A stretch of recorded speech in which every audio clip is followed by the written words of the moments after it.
Bonjour à vous toutes et toutes et bienvenue dans votre émission Le numérique, clic et moi, un podcast conçu pour faire découvrir le monde du numérique à un très large public avec des mots simples et accessibles à tous. Dans chaque épisode, je vais vous expliquer différents sujets de la cybersécurité à la navigation sur Internet en passant par les outils numérique du quotidien. Le tout de la manière la plus claire et la plus simple possible pour que tout le monde puisse comprendre, des plus jeunes aux seniors. Parce que le numérique est pour tout le monde et que chacun peut y trouver sa place. Alors installez-vous confortablement et bienvenue dans ce nouveau podcast. Alors qu'allons-nous voir aujourd'hui dans ce nouveau podcast? Nous allons parler d'un sujet très important. Comment reconnaître un vrai mail d'un faux mail? C'est ce que nous allons voir dans ce podcast. Les faux emails sont de plus en plus nombreux. Ils essayent souvent de nous faire peur ou de nous presser pour nous voler de l'argent ou des informations personnelles.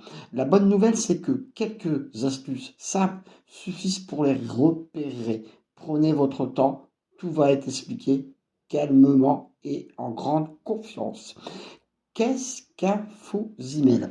Un faux email, aussi appelé une arnaque, est un message qui fait semblant de venir d'un organisme officiel, une banque, les impôts, la sécurité sociale, un service de livraison ou même un proche. Par exemple, votre compte bancaire va être bloqué. Cliquez ici immédiatement.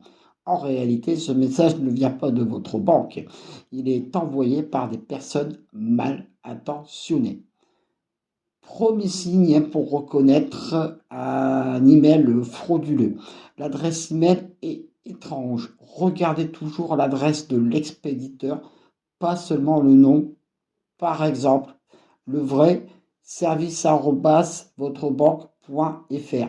Le faux mail votrebanque.sécurité@gmail.com. Une banque sérieuse n'utilise pas une adresse bizarre ou gratuite. Si l'adresse vous semble étrange, méfiez-vous. Le deuxième signe, beaucoup de fautes ou un français maladroit. Les faux emails contiennent souvent des fautes d'orthographe, des phrases mal construites. Exemple, veuillez confirmer vos informations rapidement pour éviter suspension. Les organismes officiels écrivent généralement correctement. Troisième signe, un message très urgent ou inquiétant. Les arnaques cherchent à vous faire paniquer. Par exemple, dernier avertissement, votre compte sera supprimé aujourd'hui. Action immédiate requise. Règle simple, quand un email vous met la pression, prenez du recul.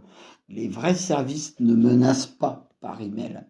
Le quatrième signe, on vous demande des informations personnelles. Un vrai organisme ne vous demandera jamais par email votre mot de passe, votre numéro de carte bancaire, votre code de sécurité. Exemple de faux message.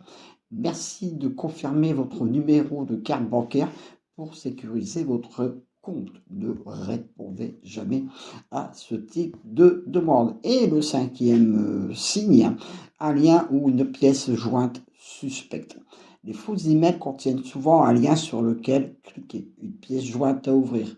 Exemple, suivi de colis, cliquez ici. Avant de cliquer, posez-vous la question. Ai-je vraiment commandé quelque chose? En cas de doute, ne cliquez pas. Que faire si vous avez un doute? Voici les bons réflexes. Ne cliquez sur rien, ne répondez pas. Supprimez le message et surtout demandez conseil à un proche, à un ami ou à un professionnel. Il vaut mieux poser une question que prendre un risque.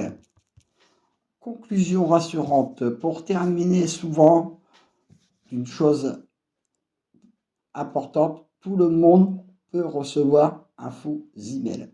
Ce n'est pas une question d'âge ou de compétence. Les arnaques sont conçues pour tromper. En prenant votre temps et en restant vigilant, vous vous protégez efficacement. Merci de votre écoute. Retrouvez également ce podcast sur ma chaîne YouTube Les Seniors Connectés ainsi que sur la page Facebook Le Numérique pour tous. Comme ça, vous pourrez consulter le podcast, l'écouter et retrouver cet article sur le podcast. Je vous donne rendez-vous la semaine prochaine pour un nouveau podcast sur le numérique de votre émission Cliquez-moi. Si d'ici là vous avez d'autres sujets que vous souhaitez traiter, vous pouvez me laisser un message.